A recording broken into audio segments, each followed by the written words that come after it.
and welcome to Shatter The Vain. My name is Brad Chmielewski. This is a double episode week. You guys are getting two of them this week. Bonus, man. Lucky son of a guns. We have a lot of stuff to talk about. You know, that broken meta that surfaced over the weekend. XenoTek and I talked about it in depth a little bit.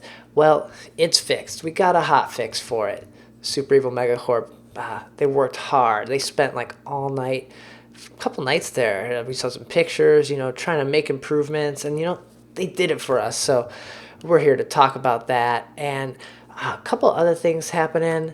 And we got Neko from TeamMafia joining me. It's gonna be good. We're gonna talk about VGL and infusions and and the karma system. So let's get into it. Here we go. Episode 49. Shatter the Vain, a podcast about Vainglory.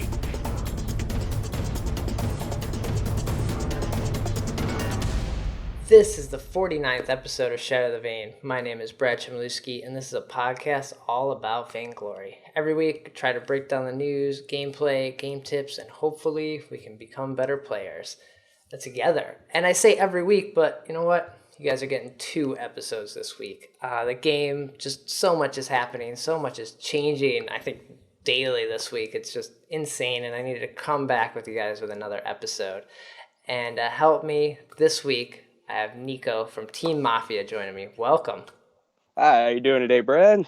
Thanks for joining me. This is fantastic to have you on. We've been chatting for a while in the line chats. Yes, man. Yes, it's you're quite a busy man. Quite hard to track down.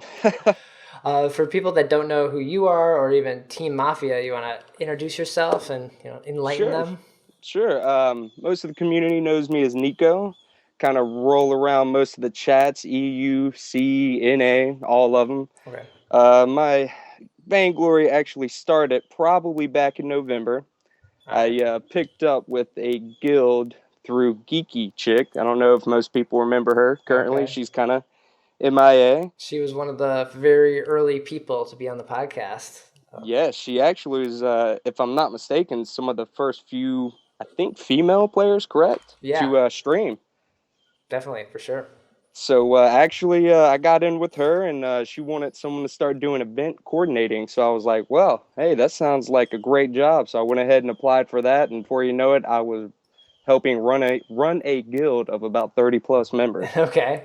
And so how'd that go? Because she kind of disappeared off the Vainglory world. She's streaming on Camcord quite a bit, but she doesn't play too much Vainglory. Yeah, I believe Vainglory, as most people know, it's that type of game that you either really enjoy it or you just don't really get down with it, I guess the best terminology.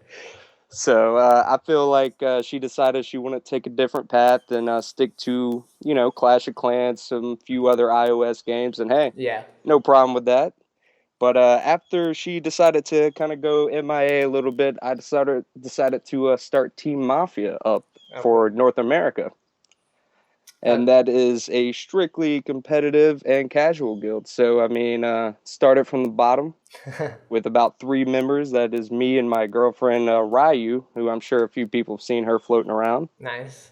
And we pretty much just started from there. And now we currently have 64 active members and a C branch currently. Oh, my gosh, 64 people. How do you even manage that? Like, there's 20 so people in Wicked, and it took us a while to get like that group of people, so there wasn't like just fighting all the time. Crazy chaotic chats for one. Yeah. Well, it actually turns out most people may know General David from ARC. Okay. He actually decided to team up with me to start the C branch. So thankfully, I had a great leader already ready to start that branch with me. Oh, cool. So we basically merged with ARC, and he took over the C leadership role, which was fantastic.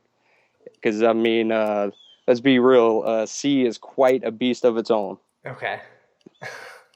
Man, that's crazy. So how much time are you putting into the guild? And now you're also part of VGL, which I guess first off, how did you get involved with that, and how's that like affecting? Are you just basically on your phone all day, just chatting with all these Oh different man, people? you have no idea. It started out like I said from the bottom. I was just a regular VG player. I would say a nobody.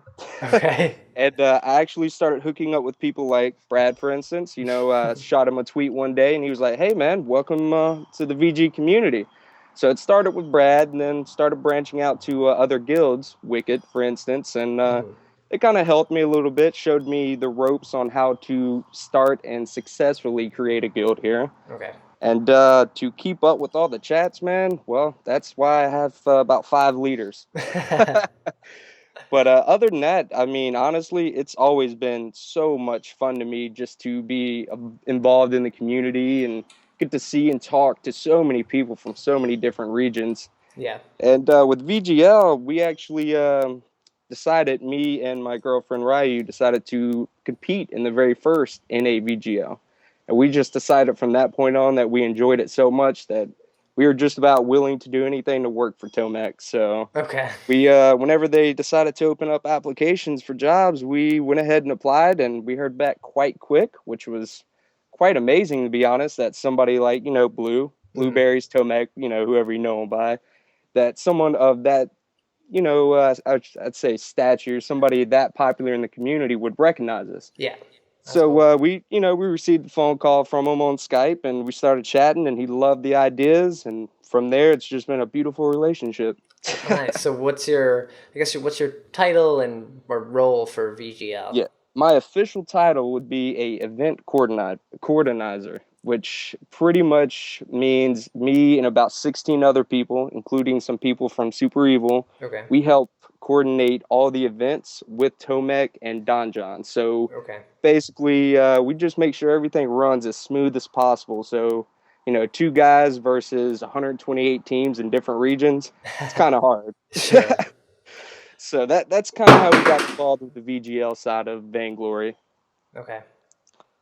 Oh man. So how has VGL been going so far? I know I talked to Blueberries like right as they were getting announced. We did the announcement here on the podcast that it was happening, and now is it 2 weeks, 3 weeks in right Yes, now? Yeah. almost 3 weeks in so far with the season one prelims, and I would love to say it's run 100% smooth, but we've had a few bumps around the corners that we didn't really expect them coming. But hey, we've been rolling with it so far.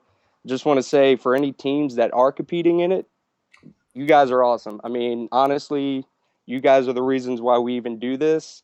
And you would be shocked just how many teams that are completely new to MOBAs, tournaments, anything of this sort, they just come in with such an open mind, man, and just Yeah. it's amazing. But other than that, it really VGL. I wouldn't say it runs itself, but believe it or not, it runs smooth for the most part. Oh, cool. So, I mean, most teams, for the most part, they read over the rules and all that. And I could say the only real snag that's been any type of issue is just the draft and ban mode. Some people are still a Right. little iffy and confused on that.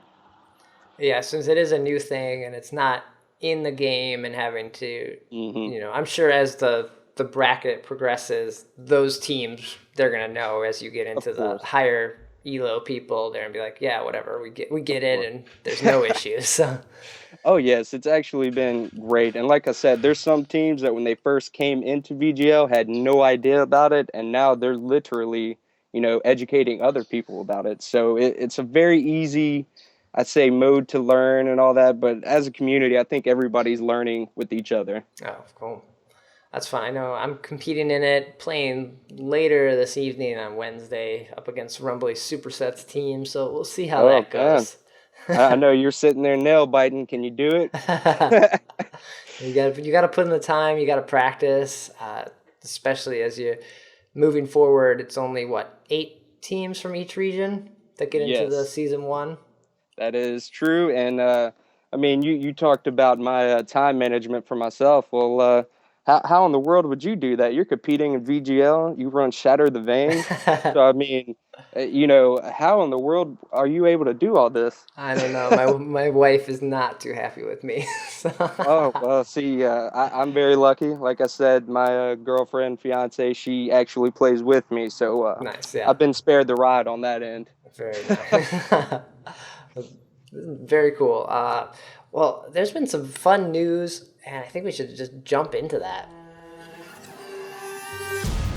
Vainglory News. So first thing I want to talk about is the broken meta that popped up. Ooh, So the nice warhorn. yeah, so Ugh. XenoTek and I mentioned this on episode 48. It was surfacing over the weekend, and it's just spread like wildfire, like Sunday night through Yes. Monday. It was basically like almost a witch hunt, and just like everyone was talking about it, and like almost couldn't play a game without seeing it. But then again, I played a bunch of games and never saw it, so it was Yes, I think from my end, I played a little bit of casual and a little bit of ranked, and from my point of view, I think it was more obviously in the ranked more yeah. than it was casual, but I didn't see it very much at first. Yeah, and so I think it got maybe blown out of proportion with how much it was used. But for anyone that doesn't know what it was, so the idea was a team would buy Iron Guard contracts into Warhorn, and then basically just try to take down turrets, take down jungle camps as quickly and as much as they could, and not worry about dying.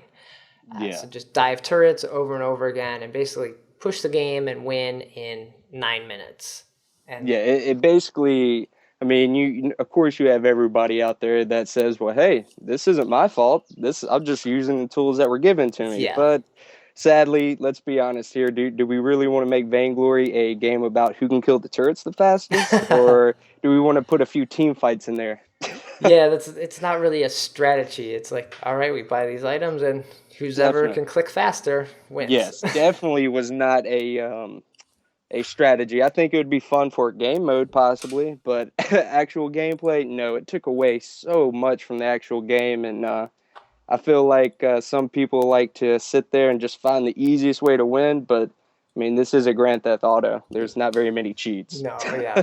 And Super Evil was, I guess, very quickly to jump on this, and Yes, they were. say they were looking at it. They let us know after the scarf issue that they messed up, that they Yes, should and not have let that happen and go so long. yes, and to be quite honest, Super Evil, a lot of people, like to bash them or say, oh, they don't listen to feedback. But guys, I'm going to be quite honest with you.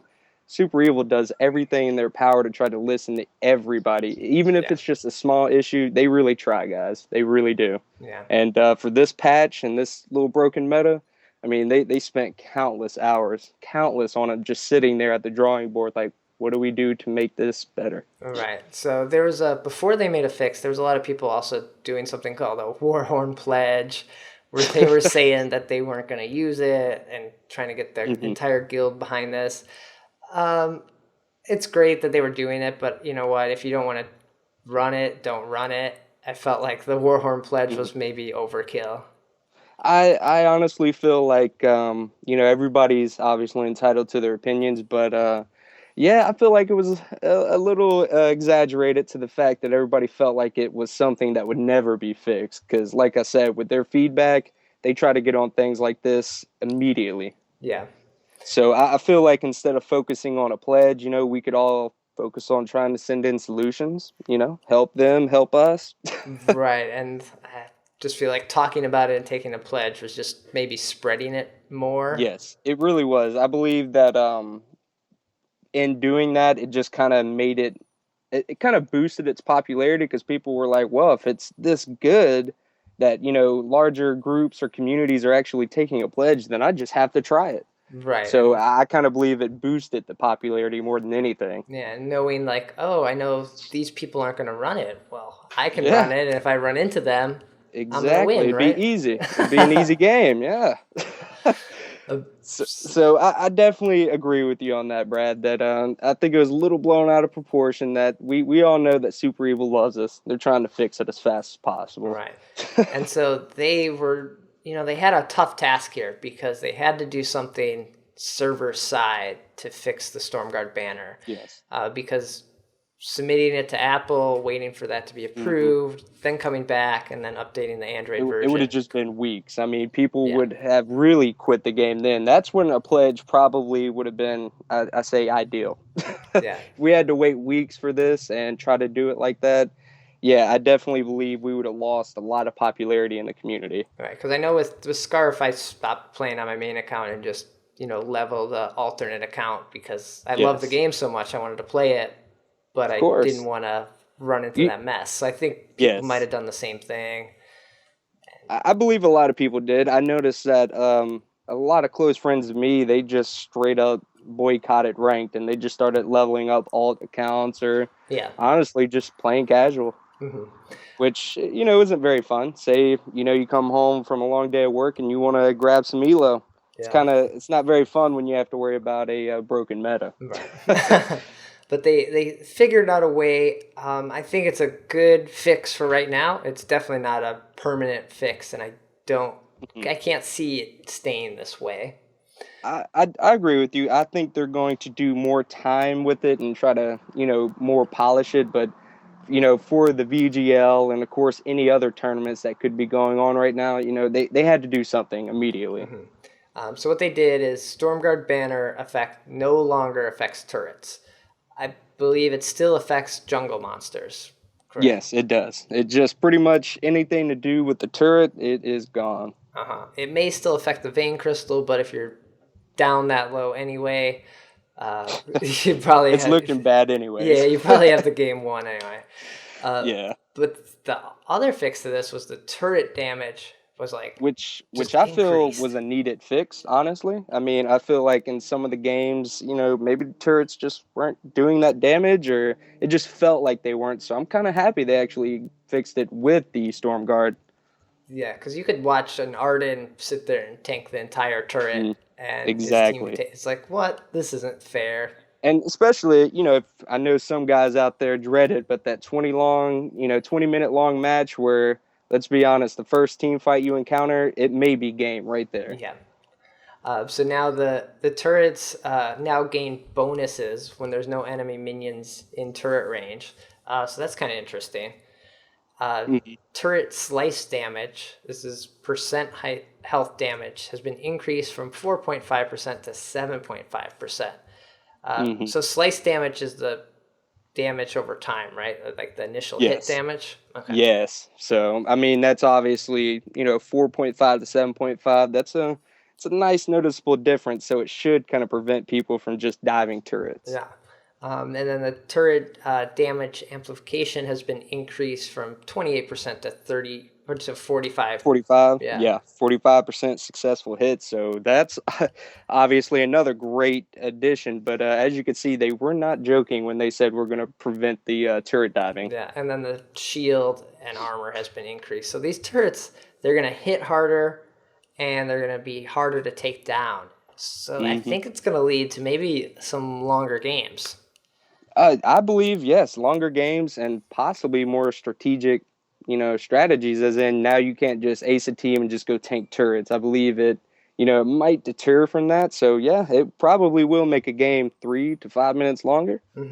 Have you noticed anything in the first day of VGL so far, like in these EU matches that happened earlier today? Like, were people, taking minion mines earlier, or did you notice anything? I didn't notice anything immediately, but I think that is just because of the fact that it's so new right this second. Of course, people are still trying to strategize whether or not taking the minion mine's worth it still. I mean, personally, I believe this definitely kind of boosts the popularity because, that turret armor and shield increased quite a good chunk. So a few of those jungle minions, or not jungle minions, a few of those lane minions would definitely help push a turret now. Yeah.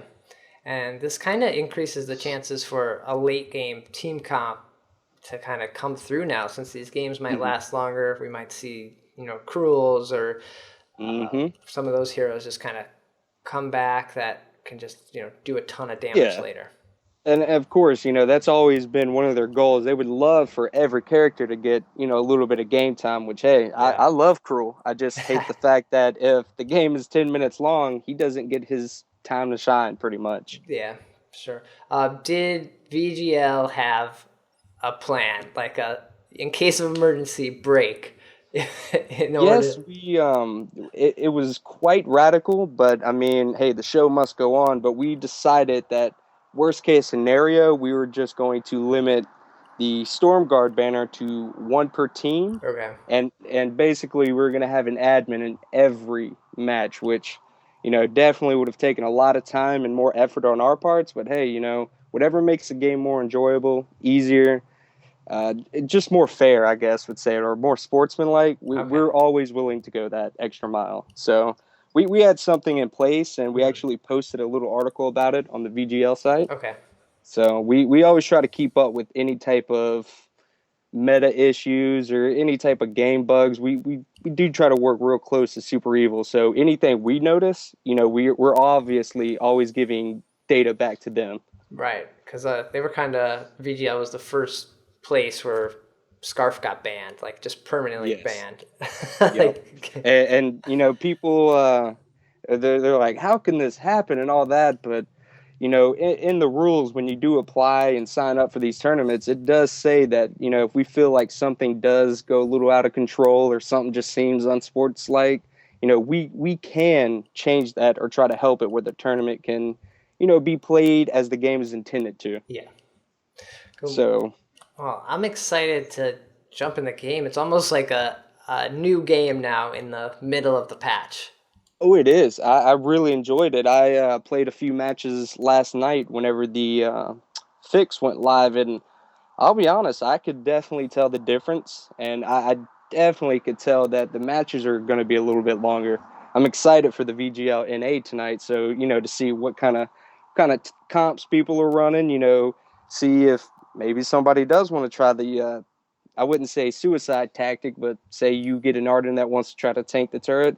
I'm curious to see that just because of the simple fact that I think it'll actually show how the changes are affecting the game a lot more. Right, because a lot of these teams, they probably didn't get a chance to practice that much with these changes, and a lot of people play in the evening. I know people have jobs and school, so they're playing at night, and they wouldn't get to play it in the day before their matches. So yeah, I believe it. Hopefully, it shouldn't change too much, but it definitely will mean that someone with the best strategy, per se, definitely will have the best chance of coming out on top. right, very cool. So that's a change for 1.8. How's 1.8 been overall for you so far? Honestly, I am definitely enjoying 1.8. I mean, with everything that's been happening and changing, new skins, new heroes. I mean, what more could a player ask for, honestly, from their developers? We're almost getting a new hero every patch. Yeah. And to be honest, the balancing there, I'm very surprised that for the most part, most heroes, they're trying to balance them very well. Yeah, they try to make sure everyone gets playtime, like you mentioned, with Cruel for late game now. They want a reason for you to be able to pick everyone without feeling like they're underpowered or just not working right now. Just like, Of course. the pedal. And I mean, we keep, oh gosh, the pedal. I mean, everybody keeps mentioning Cruel, for instance, and I mean, I'm sure since you've been around just as long, if not longer than me, Cruel has definitely had some up and downs where for a while there, he just wasn't played at all. I mean, if you saw someone go Cruel, you pretty much said, all right, well, this game's in the bag. Then there was a point where some people were just saying, OP, OP, way too OP. Yeah. And now I feel like people just went back to where they're like, oh, well, if you don't get the game going fast enough or get fed, he's just not worth it, which I still disagree. I think Cruel is a very great character. He's good. I hate playing against him. Basically, like Me to kill him and Taka as much as possible. Especially. I mean, honestly, I play more of a lane carry. Okay. And I straight up, if I see them, I just focus on them.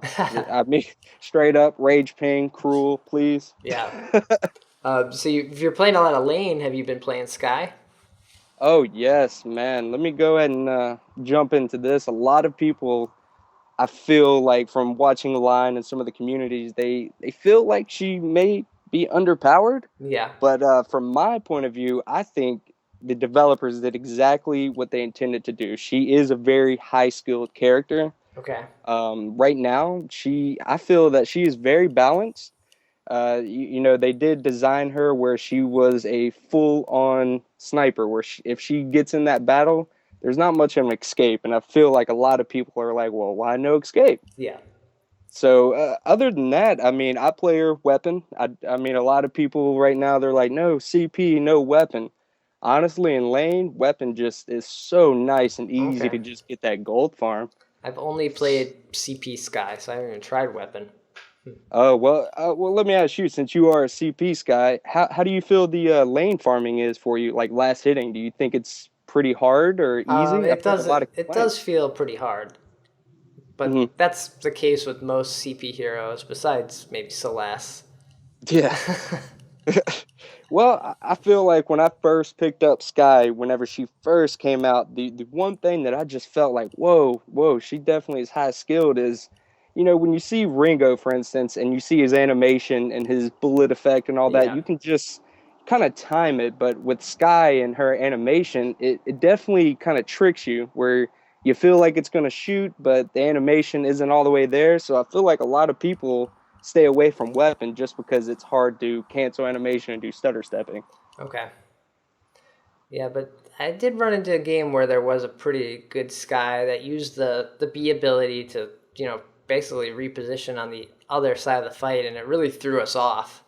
Oh yes, I the first time I really got countered by another Sky, man, she or he was really doing great with that B ability. She was just whipping right around our team, and the crew we had with us was just like, what is going on here? Yeah. So for anybody that does know how to play and reposition her, I mean, honestly, all cards on the table. She can do some damage and she can get out of situations very quickly. Okay. I mean, So, especially if you're in the tri bush or around, let's say the back camps, the mhm. doubles.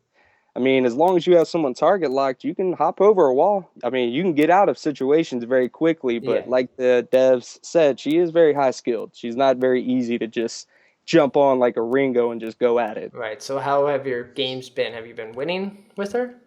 I have to say, for the most part, thanks to some of the people I play with, I've been winning most of my games. But then Okay. again, like I said, I've been just totally put down by CP guys. So I definitely need to get on the CP train with her too. Oh, I So I believe she's very hard. If you don't keep her stunned and she gets a lock on one of your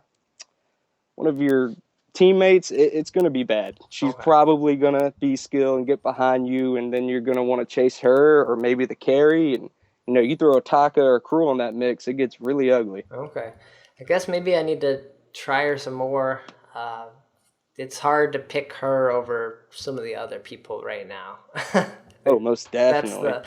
the biggest issue, and learning a new hero is always, it takes time, and someone as high skill capped as Sky, it's like, am I investing the time to do this? Yes, and I mean, one hero I've seen in particular that has been showing up in every game, and I'm sure everybody knows this, is Jewel. She has just made a comeback from hell. Yeah. She's been out in pretty much every patch. She has been so solid. I mean, some people believe she's a little OP or needs this or that, but right now she is definitely a force to be reckoned with.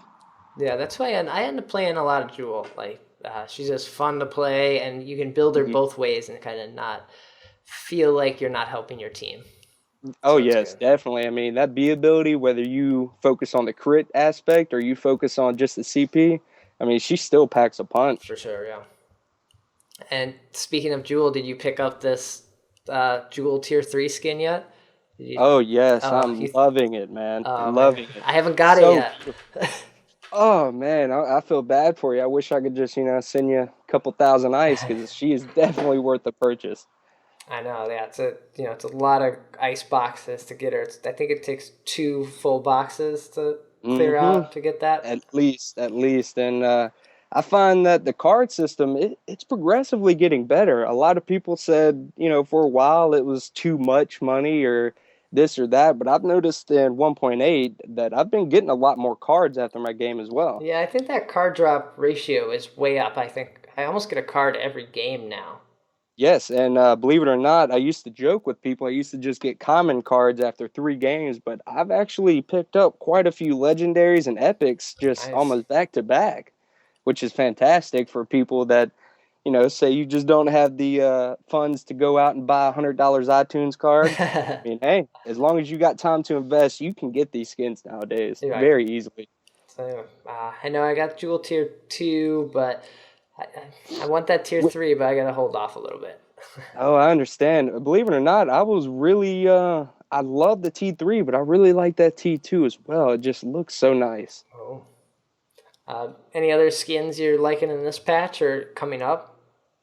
I can say that I am very excited for that Saul Tier 3. Oh, I don't really? know Okay. about you. I don't know about you or other people. Some people are like, it's a hit or miss, but I definitely enjoy Saul. I think all of his skins look really cool to me. The whole cyborg type of feel and him being just a Terminator type of feel guy. Once he gets spun up and he's sitting in lane, he's Yeah. just such a beast. Yeah, okay, yeah. It is fun to see good saws play. I don't play a lot of saw. I'm usually in the jungle, so saw's not always the best in there. Oh no, I believe it or not, I like to think I'm quote good at Saul, but he's definitely hard. Like any player Yeah. that plays him as a main, hey, hats off to you. Yeah, you gotta have balls too, just to be like, all right, I'm just standing here and I'm just attacking. gonna stand here. Yep. And not to mention, you got to know, what when he peaks, and I've had actually had a game quite recently where I went 26-6, Oh, jeez. and I was just completely mind blown. But it was just because I said, hey, I'm just gonna stick right here and just hope for the best. Oh, cool.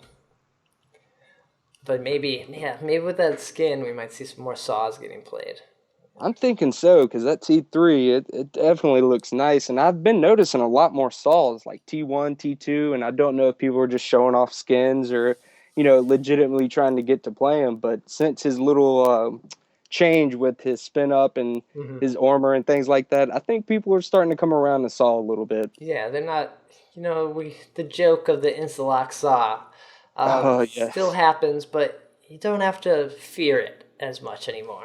No, I really believe now when I see an Instalock Saul, I've done that few times where I said, "All right, I'm gonna take the leap of faith," and I was pleasantly surprised. Actually, Yeah. they got in that lane and just ate it up. Yeah, I like to just see what people do with their insta locks and just be like, all right, whatever. I mean, I'm with you. I've seen some, Jewel and let's see, like Jewel Glaive, and then say I lock a support, and I wasn't sure if it was gonna work, but sometimes the oddest compositions will actually win a game if everybody's playing strategic. Yeah, It's really shocking. cool. Um, Next thing in the news I want to mention is the free hero rotation. I'm always feels like I'm behind because the episodes come out on Sunday night, Tuesday morning, so the free rotation gets changed on Tuesday. So by the time you're probably listening to this, that rotation is all over and gone. But since we're recording midweek this time, we're fresh rotation, and this rotation is, I think, a favorite in a while. Yes, I definitely am enjoying the free rotation right now. Yeah, so this one is based off of the VIPL semifinal heroes. So we have Ringo, Catherine, Vox, Glaive, Celeste, and Adagio. Basically, your strongest heroes in the game right now. Most definitely. Maybe our only one missing is maybe Arden, who I think he got played once or twice, but you can't put all the tanks in the free rotation. So this is a good chance for anyone that wanted to learn Vox or I think Celeste, because they're expensive heroes to get, a lot of glory. Of course. This is a And good it chance. does take a lot of time. So I see a lot of people right now, as we mentioned skins, let's be real, most people are just dumping all glory and ice in the skins right now. Yeah. So so most of us are waiting on that expert rotation, which, it came out. It finally did come out. Yeah, so I think everyone should be pretty happy. You can't play any of these heroes in ranked, so if you're thinking like, all right, I've mastered Vox, you're gonna have to throw down and pick them up. You have to spend some Yeah. money. I mean, that is the point of the free rotation, to give you a little taste of what you know is to come if you do put that much time to save up 8,000 glory. Yeah. Cool. So definitely check that out and be ready for a new rotation on next Tuesday, which we're probably still like 2, maybe 3 rotations away from Sky being in there. Oh, yes. Which I'm definitely excited for that. I always love it when a new hero goes on the free rotation. You just see some of the most wild things ever. Yeah, everyone's trying to figure them out. But that does it for the news. But I found a great topic on the forums that I wanted to jump into. Forum static. So now that this broken meta issue is behind us, now everyone is talking about this great karma. So in 1.8, we got rid of the karma system, where we used to level up to, I think it maxed out at 20. Yes. And you were rewarded as you went up in karma level. You basically got a glory bonus for playing. So it made sense, but this time they were like, they wanted to simplify it. And so the idea is you have bad, good, and great karma, and that's it. So we all started with this good karma, and your karma moves up and down based on like your thumbs up or your thumbs down after matches. But getting great karma is almost near impossible to get and maintain. Most definitely. Most definitely. I mean, I've actually had about 2 people in my guild so far achieve it. Uh-huh. And just about as fast as they achieved it, they sadly lost it just by having a bad game. Or, you know, some people just, hey, you went CP glaive, so I just want to thumbs you down. And, you know, I definitely believe it's hard to achieve. I mean, as we were talking about earlier, I've, you know, had games where 2-3 games in a row, I've had a triple thumbs up. Okay. And just felt like, you know, hey, is it going to get great karma yet? And sadly, no. So yeah, but it's based off of your recent match history. So if you play, 5, 10 games and you're getting thumbs up in all those games, you have a good chance of getting great karma if you didn't get any thumbs down. But if you go and play a private game, like with your guild, and you're friends with everyone on there, that counts against your karma because no one could thumbs up you. So it basically replaces one of the older games that maybe you got those 3 thumbs ups. And now you With just a no thumbs up. because you're friends with everyone and it's a private game. Yep. That's definitely it's definitely one of those issues that I think Super Evil, you know, I think they discussed it and checked it out a little bit, but I don't think they looked into the karma system or put as much time into it as they did the other things, you know. Yeah. So I believe there's definitely a few things that I would like to see in 1.9, maybe. Right. I think getting rid of karma should not be affected by private matches or even bot matches. Yes, it should just be, you know, player matches, as in a live match, casual or ranked. Because, I mean, I personally play tons of private matches with the guild, and I'm sure you do too. So that definitely hurts us. And even like sometimes you just go in a match, like a 1v1 match with someone just to test something, and Oh yeah, that all of a sudden now affects goodbye your karma. So yes. Which, like I said, I would like to think that maybe it was just one of those facts that were looked over, and you know, they're like, okay, we'll get that as soon as possible. But I'm hoping in 1.9 they do see that and maybe tweak it a little bit. yeah, I'm all for like the system, and I don't need the karma or the glory boost for it. I think that's maybe what a lot of people are also complaining about. Like, I had the max karma and I was getting extra glory, and now I didn't get it. Yeah. And I think maybe that's to combat more people playing. They don't want more people having glory and everyone having everything in the game. You need that incentive to keep playing. Yes, and it could have something to do with the card drop. I mean, maybe they decided to, boost the drop rate a little bit, Okay. but also make it a little harder for the glory, maybe. I mean, I'm not sure on that, of course, but that's one of the conclusions that I came to. Yeah. Hey, we get more cards, but now it's a little bit harder to get glory. Okay. Yeah. But that also kind of limits people. Say they want to save up for that great Vox that they just learned on the rotation. 8,000 is it's quite a climb right this second if you don't have great karma. Yeah, it's like I think it's what is it like a good? It's like a good amount of games for like about 2 to 3 weeks to hit about Yes, most definitely. 8 to 10. Like you need to be playing like 5, 6 games a night every night. If not more. And then of course, if you lose, you don't get that much. So the fact that you pretty much have to win about 3 or 4 games every evening and then continue that for about 2 weeks, it definitely gets kind of hard. Yeah. So check out this forum post if you're wondering like why haven't you got grid karma yet, or if you had it and you lost it, like chime in there and let them know how it happened. And so yeah, and obviously a lot of people forget that they welcome any type of support tickets. I mean, whether you just have an idea, a thought, I mean, send it to them. They're always willing to listen. If you feel like something's kind of broken or maybe it needs to be adjusted, I constantly email them like, hey, you guys ever think about this? Yeah, that's always true. They're willing to listen. They work with the community, as we saw with their Hotfix here, and they're always listening, and they're here to make sure you enjoy the game. But most definitely, that's gonna do it, I think, for episode 49. That sounds great to me, man. It was so much fun being on here. I feel like we discussed quite a few big button issues right now. Yeah, Neko, where can people get in touch with you and TeamMafia if they're interested to learn more about what you guys are doing? Of course. Currently, we have the Twitter, which is at TeamMafia VG. And, of course, I'm on Discord, which is a little bit harder to finagle your way in there. But for most people that still use Line, just NekoJin, Okay. no caps, NEKOJIN.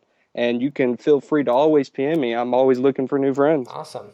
Definitely check it out, see what he's up to, and he's on all the time, so you can get in touch with him.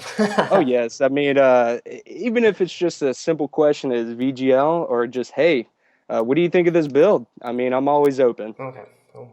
And then so Shatter the Vain is on Twitter at Shatter the Vain. Website shatterthevain.com. All the episodes are posted there. Links to iTunes where you can subscribe, leave review. I love seeing those.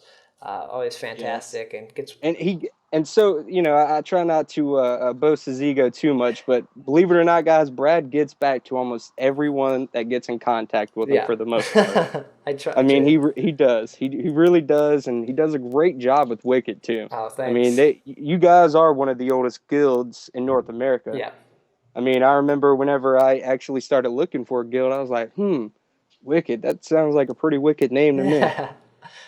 Yeah, so that's Team Wicked on Twitter. So definitely find that. And yeah, if you want to get in contact with me, you can email me at shatterthevain@gmail.com. That's always a good way, or Twitter as well. It's always good. And then I want to mention the Patreon that I have doing for the podcast. That's at patreon.com/shatterthevain. If you can, go over there, support the show.